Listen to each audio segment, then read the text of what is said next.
හරි අපි දැන් එහෙමනම් සාකච්ඡා කරමු මේ කෙටිකාලීන සැපියුම් වක්‍රය පිළිබඳව.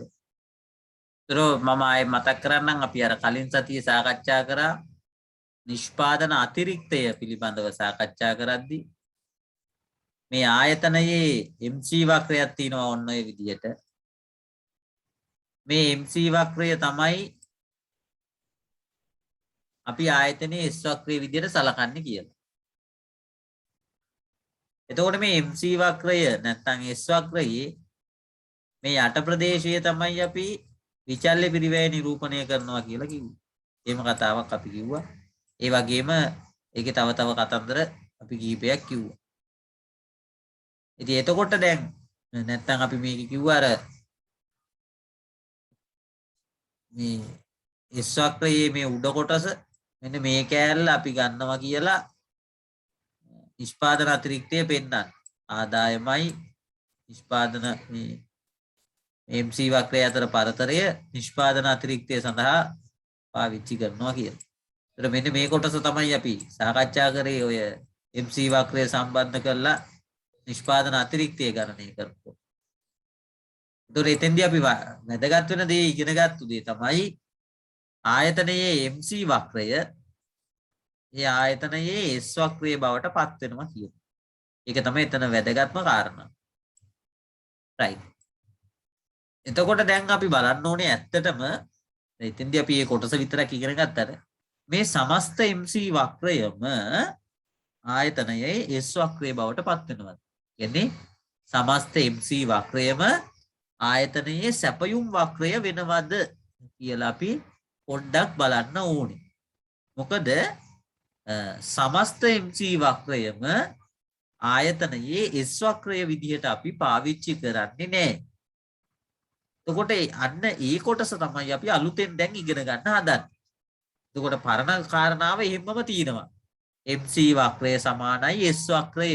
ඒක හරි. හැබැයි MC වක්‍රයේ සමස්ත වක්‍රයම S වක්‍රය විදිහට පාවිච්චි කරන්නේ නැහැ කියන කොටස තමයි අපි අද අලුතින් ඉගෙන ගන්න. right. එතකොට එහෙමනම් අපි බලමු MC වක්‍රයේ මොන කොටසද S වක්‍රය විදිහට සලකන්නේ කියලා. ඒකෙදී අපි පරණ ඉගෙනගත්තු දෙයක් අපි මතක් කරගන්න ඕනේ. ඒ තමයි මම මේ chart එකේ මැදලා පෙන්නන්නම්. අපි දන්නවා ආයතනය සෑම විටම නිෂ්පාදනයක නිරත වෙන්නේ ඒ ආයතනයට අවම සාමාන්‍ය විචල්්‍ය පිරිවැයවත් භාණ්ඩයේ මිල මගින් ආවරණය කරගන්න පුළුවන් නම් විතරයි. නේද? අපි හිතමු මේ තියෙන්නේ AVC කියලා ඒකක විචල්්‍ය පිරිවැය. ඒතර අපි දන්නවා මේ ආයතනයේ භාණ්ඩය විකුණන මිල අවම සාමාන්‍ය විචල්්‍ය පිරිවැයට වඩා පහළ වැටුනොත් ඒ වෙලාවේදී මේ ආයතනය මේ භාණ්ඩය නිෂ්පාදනය කරන එක නවත්තනවා. නේද? එතකොට අපිට කියත හැකි මේ ආයතනයේ මිල රේඛාව මේ විදිහට තිබුණොත් අපිට පේනවා මේ අවම සාමාන්‍ය විචල්්‍ය පිරිවැයට වඩා උඩින් තමයි භාණ්ඩයේ මිල තියෙන්නේ. එතකොට මේ ආයතනය නිෂ්පාදනයේ නිරත වෙන්න පුළුවන්. අපි හිතමු මේ තමයි අවම සාමාන්‍ය විචල්්‍ය පිරිවැය. ඒකට අදාළ වෙන රුපියල් වටිනාකම අපිට හොයන්න පුළුවන් වෙන්නේ මිල රේඛාවට ගමන් කරලම තමයි.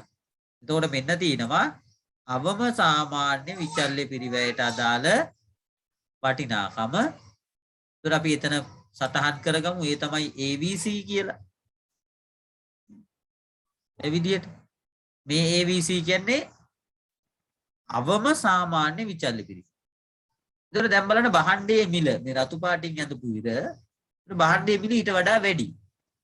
භාණ්ඩයේ මිල අවම සාමාන්‍ය විචල්්‍ය පිරිවැයට වඩා වැඩි වෙනකොට මේ ආයතනය නිෂ්පාදනයේ නිරත වෙනවා. ඒක හරි. ඊළඟට අපි තුමු භාණ්ඩයේ මිල තව ටිකක් පහළට වැටෙනවා කියලා. මේ විදිහට තව ටිකක් පහළට යනවා. ඒත් ප්‍රශ්නයක් නැහැ. තාමත් මේ ආයතනයේ අවම සාමාන්‍ය විචල්්‍ය පිරිවැයට වඩා වැඩි මිලක් මේ ආයතනයට ලැබෙනවා. ඒ නිසා මේ ආයතනය තවමත් නිෂ්පාදනයේ නිරත වෙනවා. ඊළඟට අපි හිතමු මේ ආයතනයේ මිල අවම සාමාන්‍ය විචල්්‍ය පිරිවැයටම එනවා. දැන් මෙන්න මේ වෙලාවේ ආයතනය නිෂ්පාදනයේ නිරත වෙන්නත් පුළුවන්, නිරත නොවෙන්නත් පුළුවන්. නේද? ඒක අපි දන්නේ. අපි කියනවා මෙතන තමයි ඒක තීරණය වෙන තැන. එතකොට ඒක ඒ ආයතනය මත තීරණය වෙනවා. නිෂ්පාදනයේ නිරත වෙන්නත් පුළුවන්, නිරත නොවෙන්නත් පුළුවන්.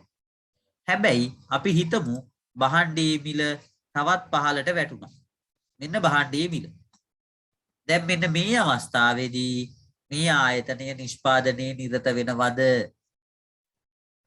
අපිට පේනවා දැන් මේ ආයතනයට ඒකකයක් හදන්න යන විචල්්‍ය පිරිවැයවත් ආවරණය කරගන්න බැහැ. ඒ කියන්නේ භාණ්ඩේ විකුණලා අඩුම ගානේ ඒකකය හදන්න ගිය සාමාන්‍ය පිරිවැයවත් එයාට හොයාගන්න බැහැ.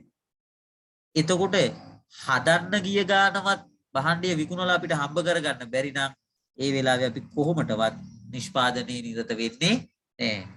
අන්න එතකොට අපිට පේනවා මේ ආයතනය නිකං හරි භාණ්ඩයේ මිල අවම සාමාන්‍ය විචල්්‍ය පිරිවැයට වඩා පහළට වැටුනොත් තමන්ගේ නිෂ්පාදනය නතර කරනවා.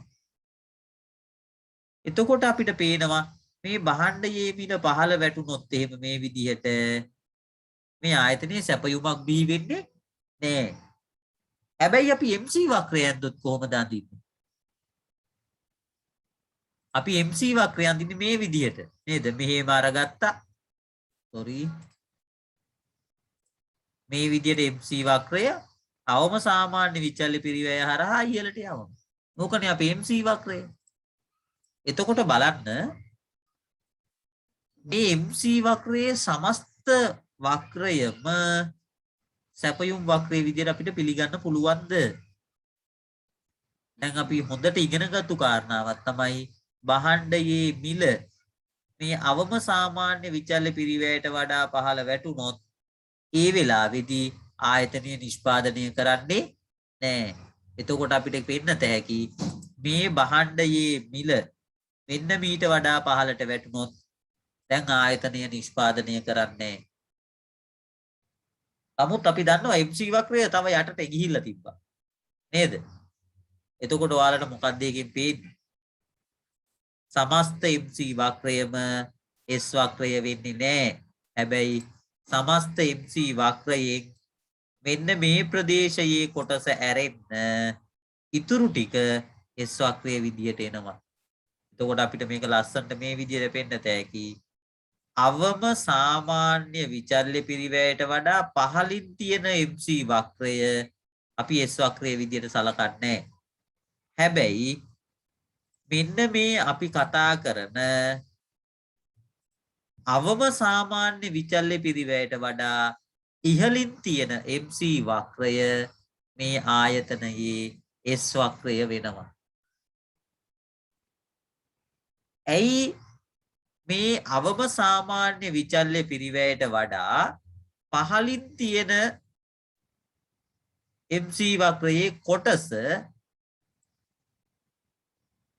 S වක්‍රයේ විදිහට සලකන්නේ නැත්තේ? ඔක විභාගයට අහන්න පුළුවන්. ඒ කියන්නේ මේ අවම සාමාන්‍ය විචල්්‍ය පිරිවැයට වඩා පහළින් තියෙන මෙන්න මේ MC වක්‍රයේ කොටස ඇයි S වක්‍රයේ විදිහට සලකන්නේ නැත්තේ? මොකක්ද ඒකට උත්තරේ? ඒකට උත්තරේ තමයි අවම සාමාන්‍ය විචල්්‍ය පිරිවැයට වඩා භාණ්ඩයේ මිල අඩු වුණොත් ආයතනය සැපයුමක් කරන්නේ නැහැ. නැත්නම් භාණ්ඩ සපයන්නේ නැහැ. එතකොට භාණ්ඩ සපයන්නේ නැත්නම් MC වක්‍රයේ ඒ ප්‍රදේශයට අදාළ කොටස S වක්‍රයක් විදිහට සලකන්න විදියක් නැහැ. ඒ වෙලාවේ සැපයුම ශුන්‍යයි කියලා තමයි අපි සලකන්නේ. එතකොට ඔන්න ඔය පැහැදිලි කිරීම තමයි පුතේ ඔතන අපිට අවශ්‍ය වෙන්නේ. ඔය කොටස පොඩ්ඩක් ඔයගොල්ලෝ ඔලුවට දාගන්න ඕනේ. right. අපි එහෙමනම් ඔය කාරණාව ඔයගොල්ලන්ගේ ප්‍රස්ථාර සටහනේ ඇඳගමු. ඒ ඇඳ ගන්නකොට මේ වැඩිපුර තියෙන ඉරි ටික මම මකන්නම් ඈ.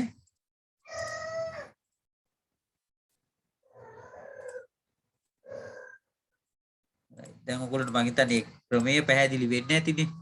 එතකොට ඔයගොල්ලන්ට ඕනේ අතර මෙන්න මේ කොටස් ටික විතරයි.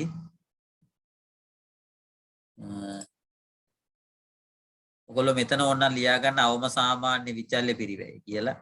මෙතෙන්ට නාගේ මම ඒක පාවිච්චි කරන්නම් රුපියල් වලින්. මෙතන රුපියල් 4 මම දා ගන්න. තව මේ හරියේ මම මේක අඳින්නේ S වක්‍රේ ගොඩනගා ගන්න ඕන නිසා මේ හරිය අපි රුපියල් 8 කියලා දාගමු. මේ හරිය 12 කියලා දාගමු. එතකොට හරි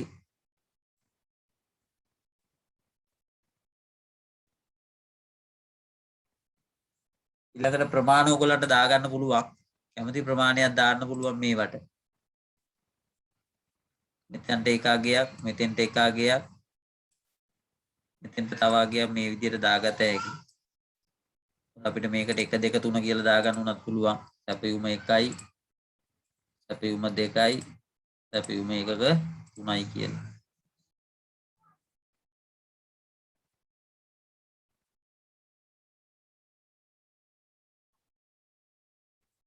ඒ විදිහට පැහැදිලි කරන්න පුළුවන්. එතකොට ඔයගොල්ලෝ උතන මතක තියෙන්න ඕනේ මොකද්ද? මේ අවම සාමාන්‍ය විචල්්‍ය පිරිවැයට වඩා පහළින් තියෙන MC වක්‍රය ආයතනයේ S වක්‍රය විදිහට සලකන්නේ නැහැ කියනවා. right මේ විදිහට ඔයගොල්ලෝ MC වක්‍රයයි AVC වක්‍රයයි මුලින් ඇඳ ගන්න. ඇඳගෙන ඉවර වෙලා අපි ඒකට අදාළ S වක්‍රය මේ පැත්තෙන් අඳිමු. මුලින්ම මේ MC වක්‍රයයි AVC වක්‍රයයි පොඩ්ඩක් ඇඳ ගන්න මේ විදිහට.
ඇඳලා ඉවරද ළමයි දෙන්න? ඉවරද පුතේ කවුද? නිපුණ? ඔව් සර්. right හරි අපි එමනම් ඒක ඉතුරු කොටස බලමු. right දැන් අපි දැන් කතා කරන්නේ MC වක්‍රයේ කොතනින් ඉඳන්ද පටන් ගන්න කියලා. මේ sorry S වක්‍රය. එතකොට ඒකට අදාළ වෙන විදියට අපි මේ තොරතුරු පොඩ්ඩක් මේ පැත්තට ගමු. ඒ ගන්නකොට දැන් අපි යන්නේ හදන්නේ S වක්‍රය. එතකොට සැපියුම් වක්‍රය අපි අඳිනකොට අපි දන්නවනේ අක්ෂ නම් කරගන්න හරියට. මේ පැත්ත බහන්නේ මිල P මේ පැත්ත සැපියුම් ප්‍රමාණය QS හරි S මොකක් හරි එකක් දාගත්තා. ඔය විදිහට දාගන්න. මේ පිරිවැය ප්‍රස්ථාරය නම් මේ පැත්තේ තියෙන්නේ මිල පිරිවැය මේ පැත්තේ තියෙන්නේ ඒකක ප්‍රමාණය. දැන් මේක අඳින්න අමුතු මැජික් එකක් නැහැ. මේ රුපියල් 4 ගෙලින් මෙහෙම මාක් කරගෙන ඉන්න sorry මේ කඩිරි මාක් කරන්න මේවට. මේක මාක් කරන්න අමාරුයිනේ. ඔය විදිහට කඩිරි මාක් කරන්න මේකෙත් ඒ රුපියල් 4 ගෙලින්ම. ඊළඟට මේකේ රුපියල් 8 ගෙලින් මෙහෙම මාක් කරගන්න. කඩිරි. ඔය විදිහට. ඊට පස්සේ රුපියල් 12 ගෙලිනුත් මෙහෙම මාක් කරගන්න.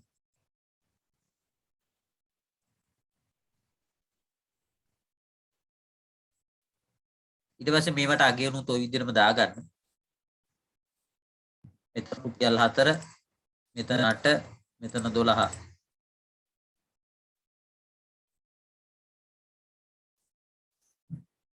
දැන් මේ පළවෙනි ප්‍රස්ථාරේ පෙන්නන්නේ ඒකක එකක් නිපදවනකොට MC රුපියල් 4යි කියලා. එතකොට ඒකේ තේරුම තමයි එක එකකයක් නිපදවනකොට MC රුපියල් 4 නම් මේ භාණ්ඩය සපයනකොට සැපයුම්කරු බලාපොරොත්තු වෙන මිලත් රුපියල් 4යි කියන්නේ. ඒකක එකක් විකුණනකොට සැපයුම්කරු බලාපොරොත්තු වෙන මිල රුපියල් 4යි කියන එක තමයි යෝගෙන් පෙන්නන්නේ. එතකොට මේ පැත්තත් අපි මේ විදියට මාක් කරගමු 1 2 3 කියලා. ප්‍රමාණාක්ෂය ඒකත් ලස්සනට මාක් කරගන්න 1 2 3 කියලා.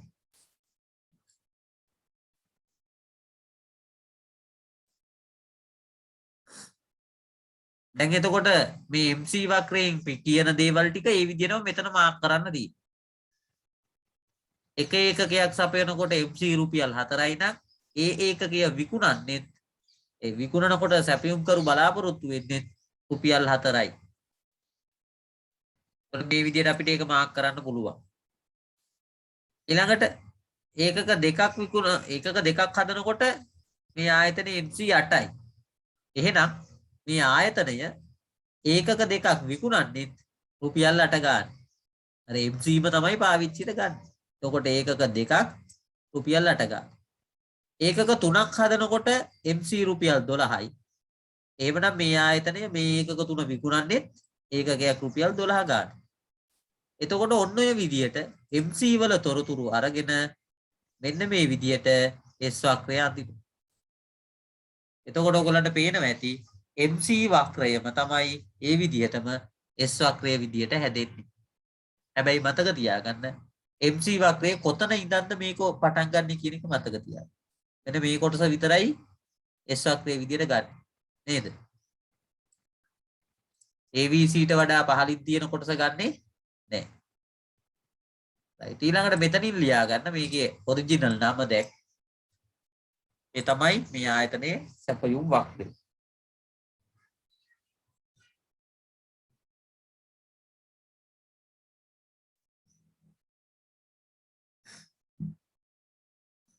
right දැන් ඔයගොල්ලන්ට පේනවා ඇති S වක්‍රය කොහොමද පටන් ගත්තේ කියලා. නිපුන් මේක ඇන්දද?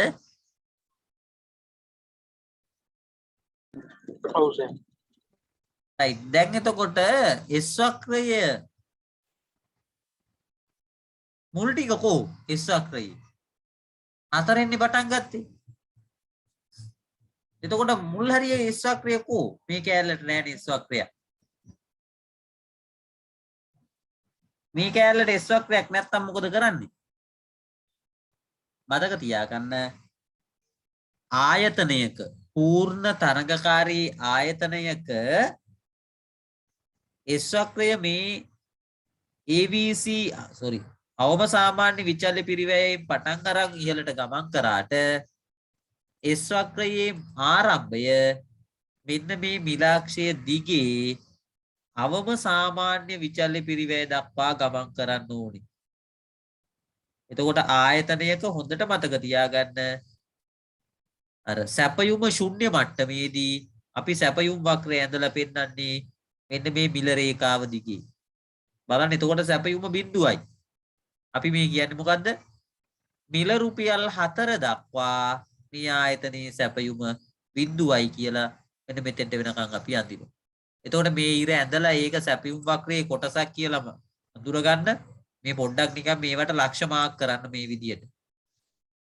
එතකොට ඕගොල්ලන්ට පේනවා මේ S වක්‍රයේ කොටසක් නේද? ඔය විදියට හොඳට මතක තියාගන්න. අවම සාමාන්‍ය විචල්්‍ය පිරිවැය දක්වා S වක්‍රය නිලාක්ෂය දිගේ තමයි ගමන් කරන්නේ. එහෙනම් මේ පැත්තත් හොඳට ඒක ඇඳලා මතක තියාගන්න. ආයතනයක මෙහිමයි සිද්ධ වෙන්නේ කියලා මතක තියාගන්න.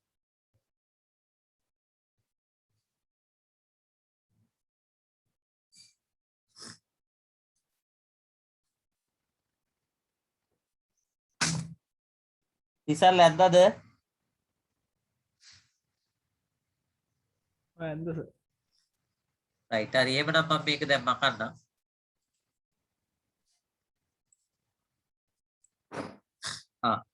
මේක අපිට කොටසක් මෙතන උඩ ලියා ගන්න තියෙනවා. අන්න ඒක ලියා ගමු මුලින්ම. දැන් මේක කියවලා මේ අපි කතා කරපු දේවල් ටික ලියන්න තියෙනවා. බලන්න මෙතන. කෙටි කාලයේදී භාණ්ඩයේ මිල අවම සාමාන්‍ය විචල්්‍ය පිරිවැයට වඩා වැඩි නම් අන්න. ඒ කියන්නේ මේ අපි මාක් කරපු මේ ලක්ෂයට වඩා ඉහළින් භාණ්ඩයේ මිල තීනවා නම් මිල ආර්ථික පිරිවැයට සමාන වන. එතකොට මෙතන අපි වරහන් තුල ලියාගන්නේ MC සමානයි MR කියලා. MC සමානයි MR කියලා ඉංග්‍රීසියෙන් ලියන්න මෙතන. සමාන වන නිමැවුම් මට්ටම නිපදවීමෙන් ආයතනයට ලාභය උපරිම කරගත හැකිය. ඒ අනුව එක් එක් මිලයන් වලදී ආයතනයේ විවිධ සමතුලිතයන් තීරණය වන අතර එම නිමැවුම් ප්‍රමාණයන් සැපයීමට ආයතනය එකඟ වේ. ඒක ඉතින් සාමාන්‍ය අපි ඉගෙනගත්තු කාරණා. ඊළඟ එක තමයි වැදගත්. පූර්ණ තරඟකාරී ආයතනයක් වෙළඳපොළට භාණ්ඩ සැපයීමට තීරණය කරන්නේ භාණ්ඩයේ මිලෙන් සාමාන්‍ය විචල්්‍ය පිරිවැය හෝ ආවරණය කරගන්න පුළුවන් නම් විතරයි. සාමාන්‍ය විචල්්‍ය පිරිවැය. මෙතන ලියාගන්න විචල්්‍ය කියලා. ඒ අනුව අවම සාමාන්‍ය විචල්්‍ය මෙතන ලියාගන්න අවම සාමාන්‍ය විචල්්‍ය පිරිවැයට ඉහළින් පිහිටන MC වක්‍රය ඉංග්‍රීසියෙන්ම ලියන්න MC කියලා දාන්න මෙතන. MC වක්‍රය ආයතනයේ කෙටි කාලීන සැපයුම් වක්‍රයේ විදියට සලකනවා.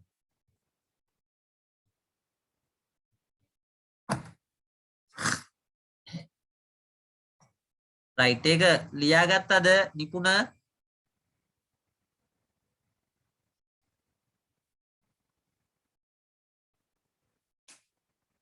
ඔව්. හරි. එතකොට ওই කාරණාව තමයි එතන ඉතාමත් වැදගත් වෙන්නේ. අපි බලමු ඊට පස්සේ නෝට් එකේ යටින් තව පොඩි වැදගත් කාරණාවක් ලියලා තිනවා. මේ කාරණාවම තමයි නේද? අපි බලමු එහෙමනම් මේ කාරණාවට ගිහිල්ලා එතන මොකද කියන්නේ කියලා. බලන්න නෝට් එකේ යටින් තියෙන ප්‍රකාශය පොඩ්ඩක් බලන්න. එතියේ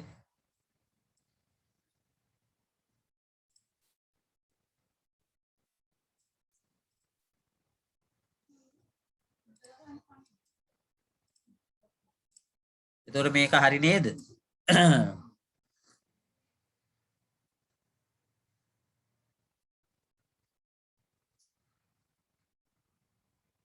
ඉතින් ඒක තමයි ඔයගොල්ලෝ මතක තියාගන්න ඕනේ. ඊට පස්සේ මෙතන තව හිස්තැනක් තියෙනවා. මේ හිස්තැනට අදාළ වාක්‍ය මෙන්න මේ විදිහට ලියා ගන්න. අවම සාමාන්‍ය විචල්්‍ය පිරිවැයට අවම සාමාන්‍ය විචල්්‍ය පිරිවැයට වඩා පහළ මිල ගණන් වලදී පහළ මිල ගණන් වලදී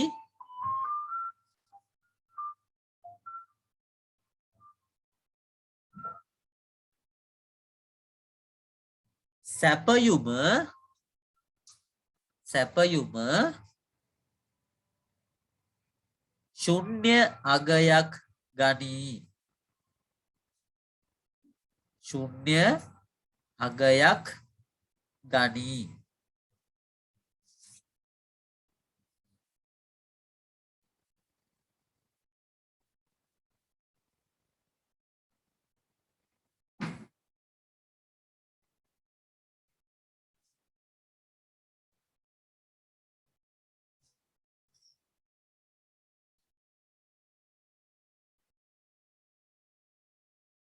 දැන් ඕගොල්ලෝ මතක තියාගන්න ඕනේ මෙන්න මේ වාක්‍ය. දැන් අවම සාමාන්‍ය විචල්්‍ය පිරිවැයට සමාන වෙන වෙලාවේදී දැන් ඉස්සෙල්ලා ගන්න මිල රුපියල් 4 දී සපයනවද නැද්ද කියන එක ඒ ආයතනය තීරණය කරනවා. එතකොට සමහරක් ආයතන තීරණය කරන්න පුළුවන් මිල රුපියල් 4 දී යම් කිසි ප්‍රමාණයක් සපයන්න. සමහරක් ආයතන තීරණය කරන්න පුළුවන් මිල රුපියල් 4 දී ඒ සපයන්නේ නැහැ කියන එක. එතකොට අපිට පේනවා එක් ආයතනය ගත්තොත් සමහරක් ආයතන මිල රුපියල් 4 දී සපයනවා සමහරක් ආයතන මිල රුපියල් 4 දී සපයන්නේ නැහැ.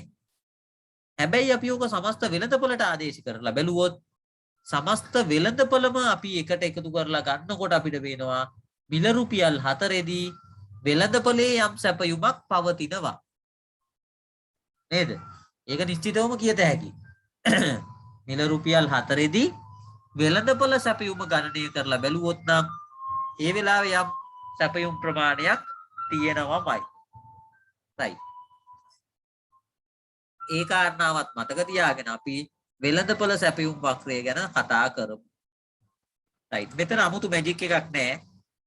අපි අර දෙවනි පාඩමේදී කතා කරා ආයතනික සැපයුම සහ වෙළඳපොළ සැපයුම කියලා කොටස් දෙකක්. මතකද? දෙවනි පාඩමේ ඇති වෙනකන් ඕවා කතා කරානේ. ආයතනික සැපයුම වෙළඳපොළ සැපයුම නේද? පෞද්ගලික ඉල්ලුම වෙළඳපොළ ඉල්ලුම කිය.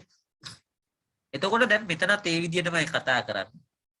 එක් ආයතන එකතු වෙලා සපයන සමස්ත සැපයුම එකතු කරලා ගත්තාම තමයි අපි වෙළඳපොළ සැපයුම හෙවත් කර්මාන්තයේ සැපයුම ගණනය කරගන්නේ. එතකොට ඒ ආයතන නිශ්චිත මිල ගණන් යටතේ සපයන ප්‍රමාණයන් ටික ඔක්කොම එකතු කරනවා. නේද? මිල 10 දී මේ ඔක්කොම ආයතන කොච්චරක් සපයනවද? එතකොට අන්න මේ ඔක්කොම ටික එකතු කරලා මිල 10 දී වෙළඳපොළ සැපයුම හොයනවා. ඊළඟට මිල 20 දී ඒ ආයතන කොච්චරක් සපයනවද? ඒ ටික ඔක්කොම එකතු කරලා අපි කියනවා මිල 20 දී සමස්ත වෙළඳපොළ සැපයුම මෙච්චරයි කියන. ওই විදිහට තමයි කර්මාන්තයේ හිවත් වෙළඳපොළ සැපයුම අපි ගණනය කරන්නේ. ඒකේ 아무තු මැජික් එකක් ඇත්තේ නැහැ. right. එහෙමනම් මේ කාරණාව කියවලා මේ කොටස කියවලා මෙන්න මෙතන උත්තරේ ලියන්න බලන්න. කර්මාන්තයේ සැපයුම ගණනය කරන්න බලන්න. right. මේ ටික ඔක්කොම කියවගෙන ඉන්න. කියවගෙන ඇවිල්ලා මෙතන උත්තරේ ලියන්න. ලියලා මට මැසේජ් එකක් දාන්න. නැත්තම් මයික් එක ඔන් කරලා කියන්න වැඩ ඉවරයි. මෙන්න මේකයි උත්තරේ කියලා මට කියන්න. නිකුණ කියන්න බලන්න මෙතන උත්තර ටික.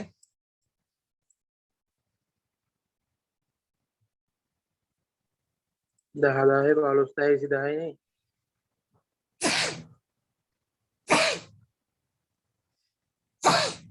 හරි උත්තරේ 10යි 15යි 20යි තමයි එන්න ඕනේ. මෙතන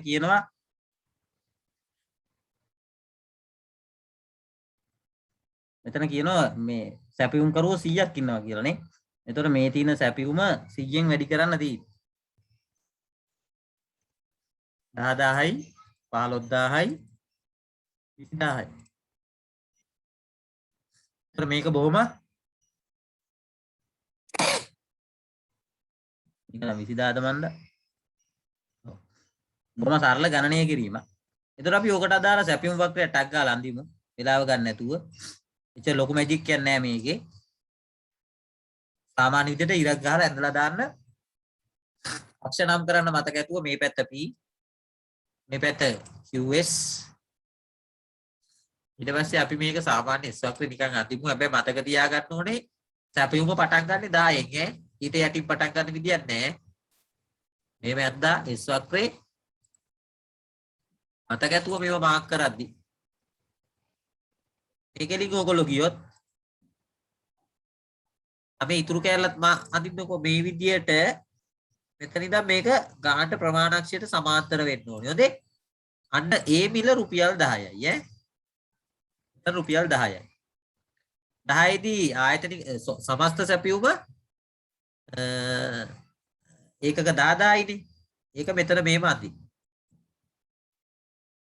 අඩයිරි වලින් මෙතන දාන 10000. ඊළඟට ඉතින් ඉතුරු ප්‍රමාණ ටික මිලත් එක්ක සම්බන්ධ කරලා ගන්න. 10000යි ආයි 20000යි 30000යි කියලා නෙන්නේ සැපියුම් ටික. ඒවත් ඉතින් ඔයගොල්ලෝ දන්නවද? ඒකට අදාළ මිලියන් ටික අනිත් පැත්තට මාක් කරන්න. මට මෙතන එක දෙයයි වැදගත් වෙන්නේ ඕගොල්ලන්ට පැහැදිලි කරන්න. මේ විදිහට කියලා මේ පැත්තේ මිල මාක් කරන්න. මේකෙත් මේ විදිහට S වක්‍රය මතට ගිහිල්ලා මේ පැත්තේ මිල පැත්තට එන්න. ඔය විදිහට S වක්‍රය අඳින්න. නෙස් කියලා 10 මෙතන 20 30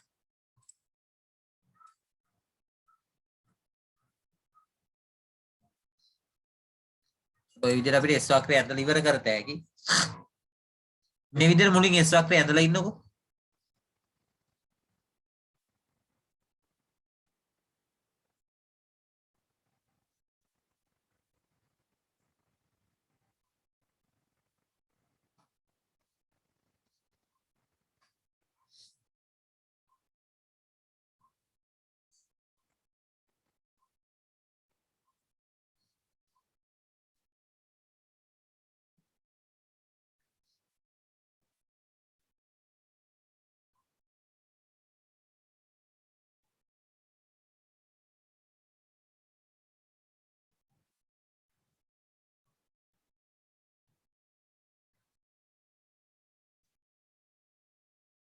ඇඳලා ඉවරද? ඔව් ඉවරයි. රයිට්. දැන් මේ මෙතන වැදගත්ම කොටස මම පොඩ්ඩක් highlight කරලා පෙන්නන්නම් පුතා. මෙන්න මේ කොටස ගැන තමයි ඔයගොල්ලෝ පොඩ්ඩක් අවධානය යොමු කරන්න ඕනේ. අනිත් කොටස් ප්‍රශ්නයක් නැහැ. දැන් බලන්න මේ S වක්‍රයේ මෙහෙම ප්‍රමාණාක්ෂයට සමාන්තර සරල රේඛාවක් විදියට ඇවිල්ලා අර අවම සාමාන්‍ය විචල්්‍ය පිරිවැයට වෙනකන් ඇවිල්ලා ඊට පස්සේ තමයි S වක්‍රය ඉහළට ගමන් කළේ. එතකොට මේ S වක්‍රය ටිකක් අසාමාන්‍යයි නේද? මෙහෙම එනවා ඊට පස්සේ එතන ඉඳන් මෙහෙම යනවා. එතකොට මේ තියෙන්නේ පූර්ණ තරඟකාරී කර්මාන්තයේ S වක්‍රය. නමුත් අපි මෙහෙම S වක්‍රය ඇඳලා නැහැනේ සාමාන්‍යයෙන් නේද? ඉතින් ඔයගොල්ලෝ මෙහෙම උනේ ඇයි කියලා හොයන්න ඕනේ. ඒ කියන්නේ මේ කොටස මොකක්ද එතකොට කියන එක හොයන්න ඕනේ. ඔන්න ඔය කොටස. එහෙම මොකද්ද මේ ප්‍රමාණාක්ෂයට සමාන්තරව S වක්‍රය ගමන් කරේ කියන්නේ. අන්න ඒ කොටසට තමයි පුතේ මම දැන් මේ උත්තරේ කියන්නේ. මතක තියාගන්න මම කලින් අර ආයතනයක සැපියුම් වක්‍රයේදී කිව්වා මේ අවම සාමාන්‍ය විචල්්‍ය පිරිවැයේදී දැන් මේ ගානේ නම් අවම සාමාන්‍ය විචල්්‍ය පිරිවැය 10යි. මේ 10ෙදි සමහරක් අය වෙළඳපොළට සපයන්නත් පුළුවන් බහන්න සමහරක් අය සපයන්නේ නැති වෙන්නත් පුළුවන්. අර මේ සමහරක් ආයතන වෙළඳපොළට සපයනවනේ. අන්න ඒ ආයතන සපයන S වක්‍රය තමයි මේ කොටසින් පෙන්වන්නේ. ඒින්ද හොඳට මතක තියාගන්න ඇතැම් ආයතන වෙළඳපොළට මේ අවම සාමාන්‍ය විචල්්‍ය පිරිවැය යටතේ බහන්නේ සපයනවා. ඒ නිසා ඒ කොටස ප්‍රමාණාක්ෂයට සමාන්තර සරල රේඛාවක් විදියට ඇවිල්ලා ඊට පස්සේ අර අවම සාමාන්‍ය පිරිවැයට ඉහළින් පීඨන MC වක්‍රය ආයතනයේ මේ කර්මාන්තයේ S වක්‍රයේ බවට පත් වෙනවා. ඊට මේ කොටසත් මතක තියාගන්න හොඳට කර්මාන්තයේ සැපියුම් වක්‍රය අඳින්න කිව්වොත් මේ විදියට තමයි අඳින්න ඕනේ හොඳේ. රයිට්. එතකොට ඔන්න ඔතනින් කර්මාන්තයේ සැපියුම් වක්‍රයත්